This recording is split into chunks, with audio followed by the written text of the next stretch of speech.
bababa sa aking At mas pag-uusapan. tinanggal niya bigla yung panty ko. Mga sikretong dito mo lang mapapakinggan. Top Secrets. Top Secrets. Top Secrets. Top Secrets.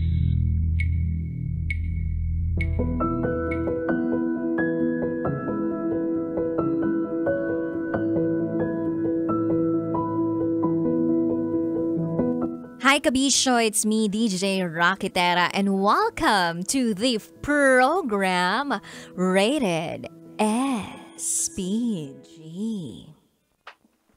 As in super, Pagner, top secret. Kung saan pwede kang makapagbahagi ng yung pinakatatagong sikreto. Yung sikreto na mainit, nakakapanabik, nakakakilite. Good vibes lang tayo every Friday night, Kabisyo. Mag-laugh-laughan tayo in Tagalog, magtawanan tayo, wag kang maslisyoso ka. Laugh-laughan, Tagalog diba? Tawanan. So, meron na nga po tayong Rated SPG Top Secret Sharer na nasa kabilang linya. I-welcome na natin siya. Magandang gabi. Hello, good evening po. Anong pwede naming itawag sa'yo? You can just call me Heather. I'm 25 years old from Makati. Kinumpleto na ni Heather. Heather, wag ka na masyadong magalaw-gaw kasi naririnig namin yung paggalaw mo. May inaayos ka ba dyan? Wala naman. Naman po. Wala naman. Stable ba ang iyong internet? Yes po. Okay. Pero may naririnig akong kaluskos eh. Ano ba yan? Naka-headset ka ba? Naka-earphones? Hindi naman po. Hindi Pero naman. Heather? Okay. Hello po. Okay na po ba? Ayan, okay na. Pero kanina nawawala-wala ka ha. Kanina naman nung nag-orient tayo, hindi ka naman ganyan. Inaayos ko po yung phone holder ko. Naka-phone holder ka. O sige na, let's do this, Heather. Heather, ilan taon ka nga ulit? 25 years old po. 25 years old from Makati. Ano ang rated SPG top secret mo? I have a confession. So, meron po ako nakafubo na isang predator. Sex predator. May nakafubo ka na isang propesor. At ang masasabi mo sa kanya ay isa siyang sex predator. Tama ba ako? Yes po. Pwede mo bang explain sa amin kung anong ibig sabihin ng predator? So actually po, recently ko lang nalaman na marami po pala siyang nakakafubo na students niya. Though I'm not a student anymore. I'm not his student po. Pero recently, ang dami kong nalaman na marami po pala siyang kafubo. And most of them are students niya. And I'm one of his victim. Oh, so paano nangyari ang lahat? Paano nagsimula? Pwede mo bang ikwento sa amin kung paano nagsimula na nagkaroon kayo ng connection nito ni Professor? So actually po, nag-start siya nung broken-hearted ako. Nag-message siya sa akin sa Messenger. Then that time, hindi ko siya ina-entertain kasi ayokong ma-attach ulit. Gusto kong mag-focus muna sa healing ko. But siya po kasi, palagi siya nagme-message sa akin. Though, na-attract po talaga ako nung una kasi marami na siyang credentials and then professor siya. May mga plans din po siya sa future niya and sinasama niya po ako dun sa mga plans na yun. So, medyo na-manipulate niya ako that time. So, we started talking and then after 2 days, yung conversation namin is napupunta na sa medyo malaswa. But that time, hindi ko pa siya masyadong ine-entertain sa mga ganan kasi in-inform ko naman po siya na hindi ako ganun klaseng babae kasi seryoso po talaga ako pag mahal kay Rocky. So, 5 times na ako naloko and I'm always the other girl. May time ako yung naging kabit. Pero lahat po yun tinake ko seriously. But hindi ko alam kung bakit ako yung laging naloloko.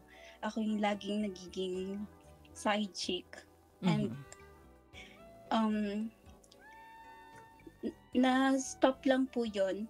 That time po kasi we're in a relationship. So, etong prof yun yung tinutukoy mo? Yes po. Wait lang. So, kinukwento mo na nag-message lang siya randomly on Facebook. Kilala mo na ba siya prior to that? Hindi po. But Hindi. Since professor po siya sa isang sikat na university, so kilala siya ng mga friends ko. Pero ako po, hindi ko siya kilala. So, paano mo nalamang kilala siya ng mga friends mo? Mutual friend ba itong prof na to? No. Sikat po siya ng university. So, may mga friends ako from that university and I asked them kung kilala ba nila tong prof na to. Nagtanong-tanong ka. Yes po, kilala nila. But ako, at that time. Okay. So, in-entertain ko po siya hanggang naging magka-situationship na kami that time. So, sinasama na niya ako sa mga plans niya sa future. Pero, after few weeks, na-feel ko po na sobrang dalang na niya mag-message sa akin. Yung magra-reply po siya after 2 to 3 days. Though I understand kasi professor po siya. And then may sideline din po siya sa gabi. Then may marami pa siyang talk. Pero nung hindi na siya nagre-reply ng ganun kadalas, were you able to see each other or meet each other? Not yet po. That time uusap pa lang po talaga kami through Messenger or IG. But hindi pa kami nakakapag-meet up. So yun, kinonfront ko na siya that time kasi na-depress po ako. Lagi ako nag-overthink bakit hindi na siya nagme-message sa akin. Though iniisip ko rin na baka meron siyang ibang girl, pero tinanggal ko po yun sa isip ko kasi iniisip ko na lang na ginagawa niyo yun for our future. And then, after nun, nag-stop na po yung situationship namin. Nakapag-decide kaming dalawa na magiging fubo na lang po kami. So, fuck buddies. So meaning, nag-usap talaga kayo and you guys agreed na, okay, sige, magiging ganun na lang yung setup natin? Actually, wala naman po talagang agreement na ganun. Pero na-feel na lang po namin dalawa na hindi kami nag-work or hindi kami mag-work as partners or lovers. Pero mas okay kami kapag ganun lang yung situation namin. So kailan kayo nagkita? After 2 months po. And first time namin nag-meet, nag-check-in pa talaga kami agad. Ni Prof? Pero, anong reaction mo muna nung nakita mo si Prof in person? Pogi ba? Matangkad? Pwede mo bang i-describe sa amin kung anong itsura nitong professor na to? Ma-appeal po siya kasi professional po talaga siya kung manamit. So, pero hindi naman po siya kapugian. Sakto lang.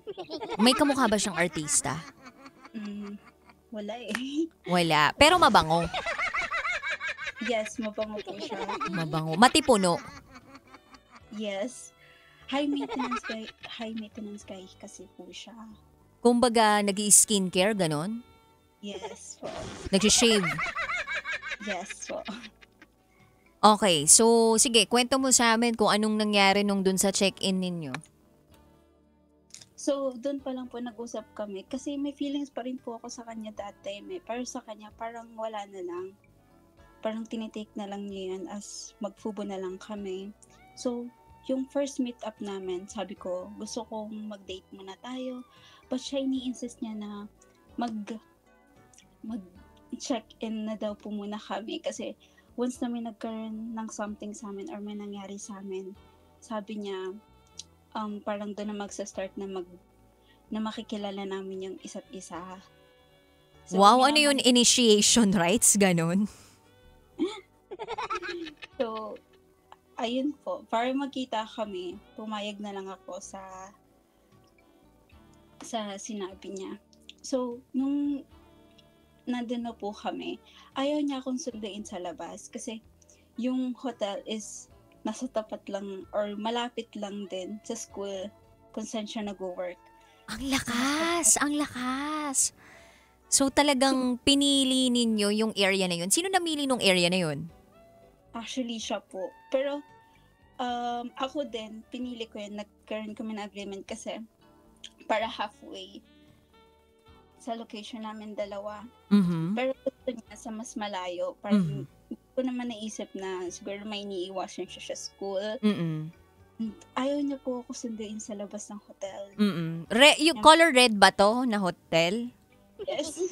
Red. Yung may promo. Yes po. Okay, sige, laban.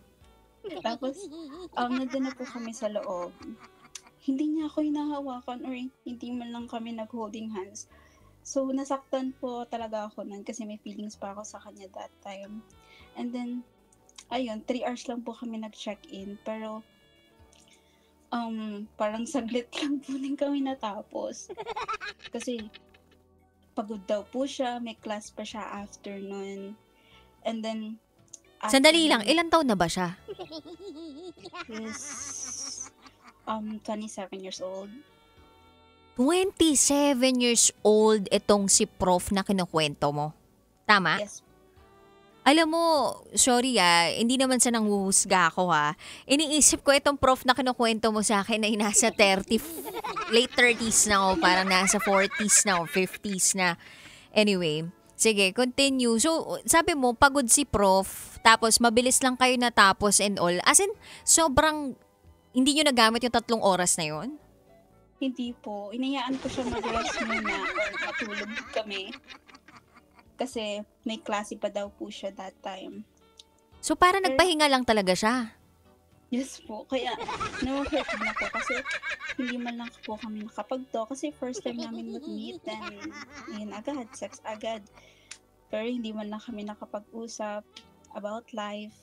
So, wait lang So, nung nagkita kayo doon sa mismong hotel room na mismo, tama ba? Hotel room na kayo nagkita o doon sa mismong lobby naman ng hotel? Sa lobby. Sa lobby ng hotel. Tapos nung umakyat kayo doon sa kwarto ninyo, kung naglakad man kayo papunta doon sa kwarto, meaning hindi kayo nag-usap nun? Hindi po. Hindi. Tapos ano yun, diretso na kayo kama, diretso na kayo sunggab agad, tanggal damit, tapos biglang boom, ganun na yun? Hindi naman. May mga small talks. Pero dun pa rin po yung pupuntahan. Pero may haplos-haplos naman. Meron naman po. Sino nag-initiate? Ikaw o siya? Siya. Siya. Okay. And then, wala ka man lang sinabi na kahit anong word na parang be gentle or parang I'm yours, ganun.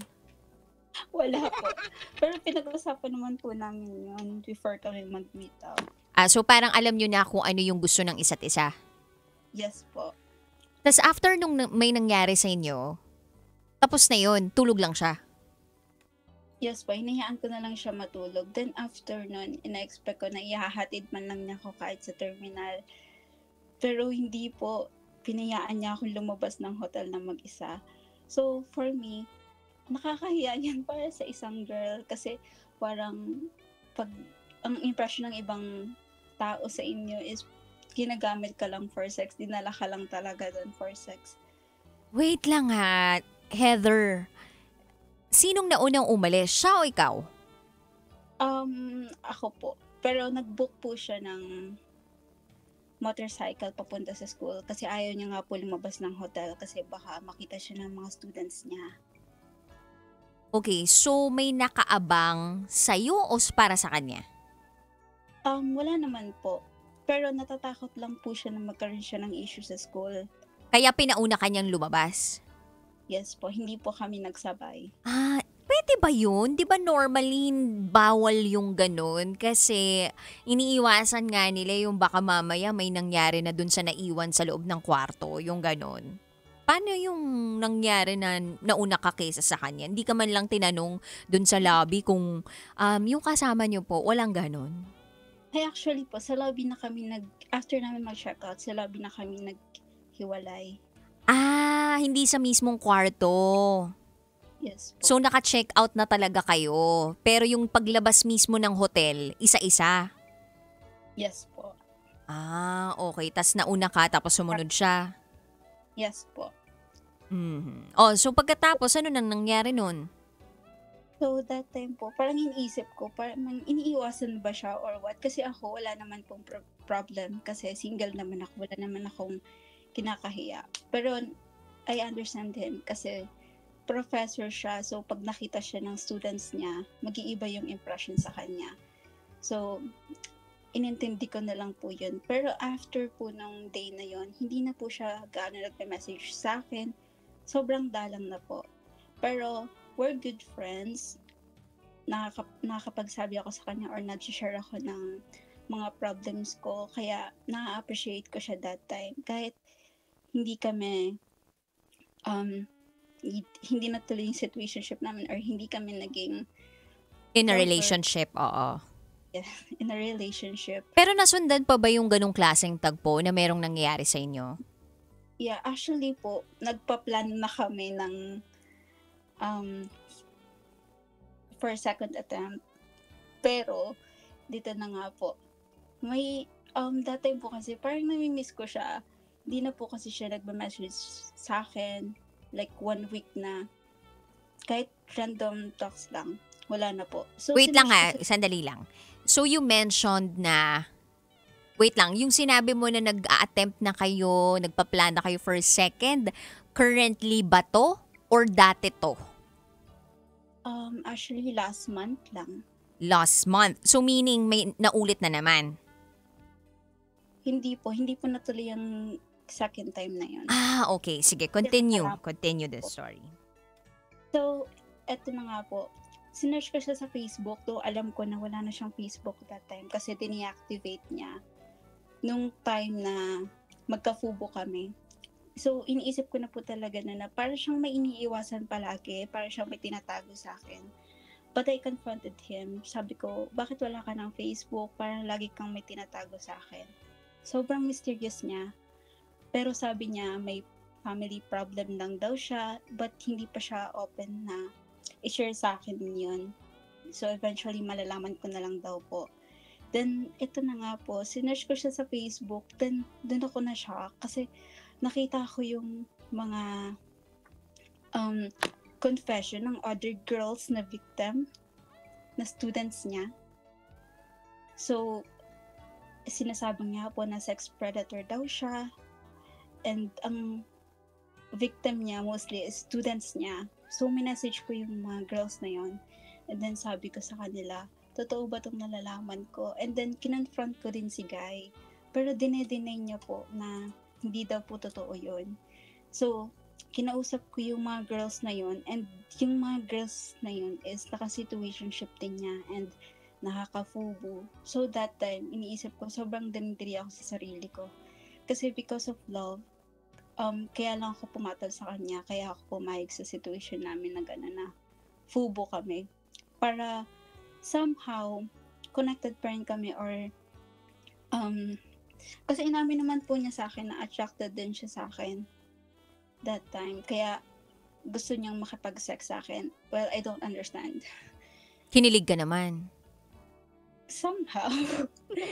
Kasi meron naman po kaming pinag-usapan that time eh. Mahal-mahalan pa po kami dati.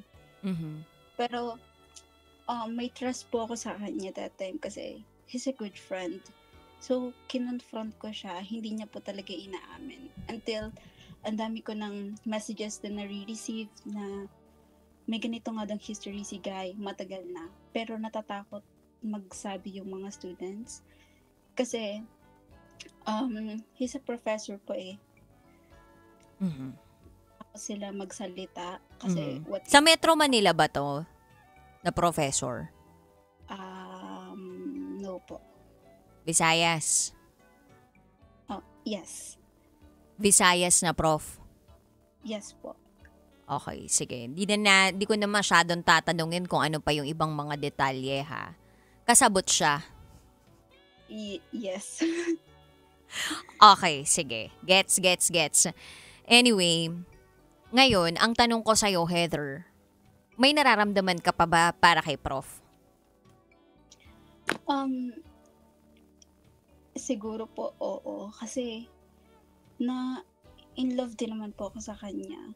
Pero yung lahat ng nalaman ko na hindi lang, I mean, not just less than 10, but more than yung naging victims niya. Nagganon lahat yung situation. Ginagawa niyang kafubo. Sinasenda niya ng mga thirst trap niya. Wait lang, yung thirst trap niya, papakita siya ng muscle, dibdib niya? Anong pinapakita niya? Yes, ganun na nga po. Pero hindi siya nagpapakita ng yung, pick-pick.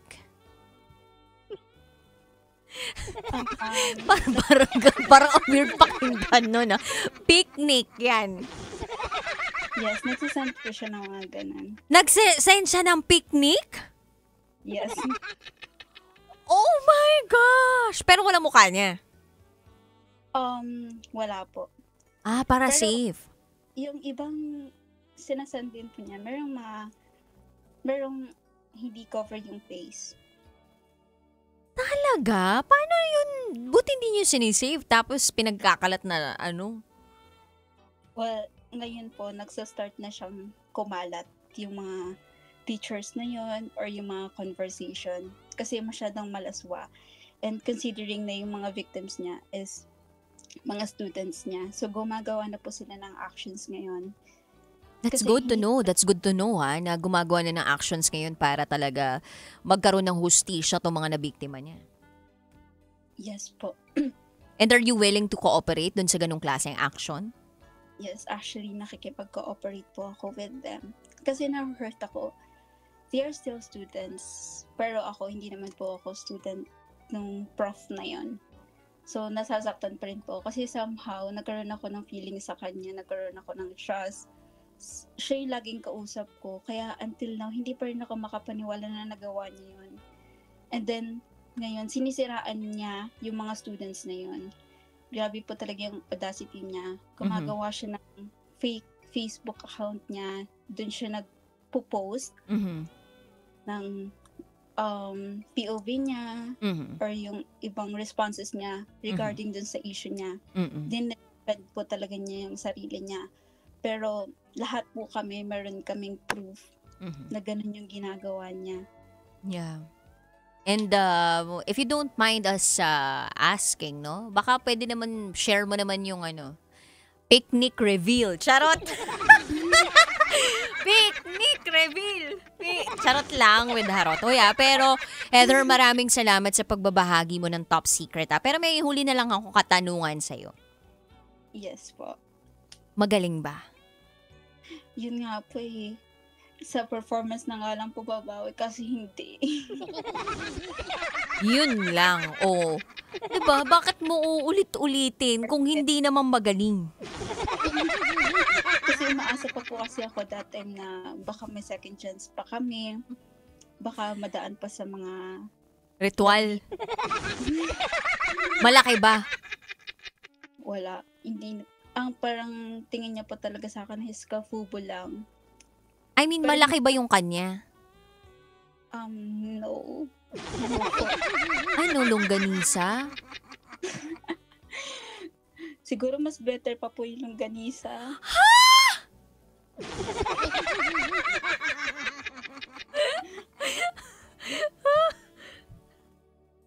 Minis? Yes. Okay. Naman. Sige, makabawi-bawi na lang tayo, 'di ba? Mini lang naman pala tapos di pa magaling. Ay nako. Anyway, maraming salamat Heather sa pagbabahagi ng iyong top secret, rated SPG top secret. Baka may mensahe ka na lang pala dyan dun sa mga taong katulad mo naging biktima din ng isang sex predator or sabihin na lang natin na isang manipulator. Ang message ko pa sa kanila is be mindful din.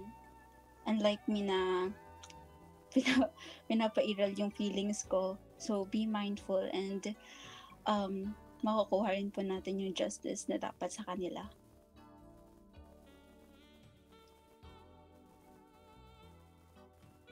Okay ka na dun sa message mo na yon?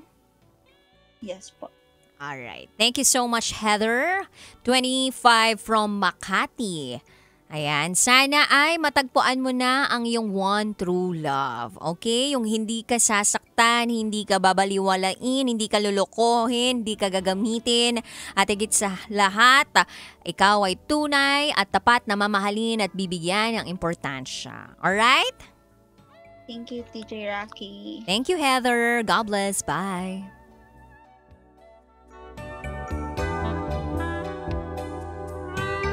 Minis lang naman pala. Kala mo naman talaga. Kung makarami naman, makapambiktima naman, kala mo naman. Mini lang naman pala, hindi pa magaling. Sana mahuli na yan. Sana makasuhan yan. Sana mawala na siya sa profesyon niya. Sinisira niya at binabahira niya ng hindi magandang reputasyon ng mga guro. Gigil ako. Charot with harot. At saka, utang na loob sa mga kabisyo natin na nanonood ngayon, nakikinig ngayon, wag po tayong victim blamers. Alam naman natin na minsan talaga may mga taong nadadala doon sa mga manipulative actions and words by a person.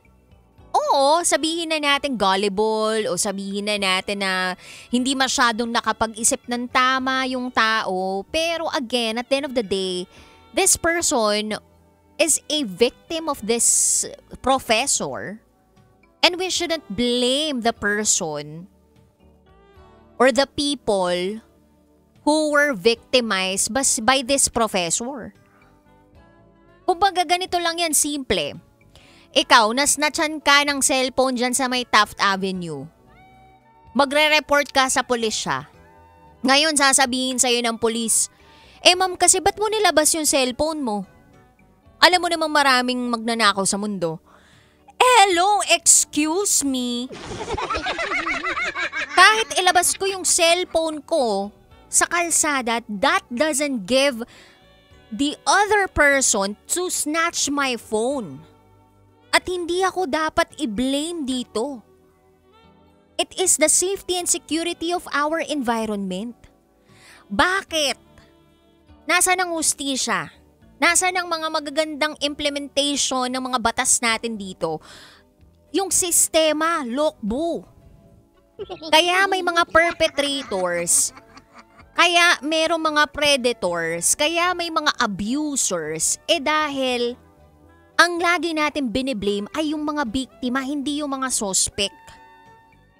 Gigil yan. Doon tayo sa suspect. Huwag niyo pong blame yung mga biktima. Biktima nga eh. And eventually, these victims will be survivors. Kapag tinulungan natin sila. Anyway, di na ako magagalit. Good vibes nga lang tayo. But I hope mawala ng lisensya yung professor na yun at makulong siya kung sakaling may ginawan siya ng kahalayan sa kung sino man sa kanila. Well, hindi ko sure kung ano maging kaso dun or whatever. Pero kung force ka to do it, then that is rape, diba? And if you were abused, sexually abused by this person, well, sexual assault, diba? Or abuse. So, ang daming pwedeng maikaso dito sa taong to.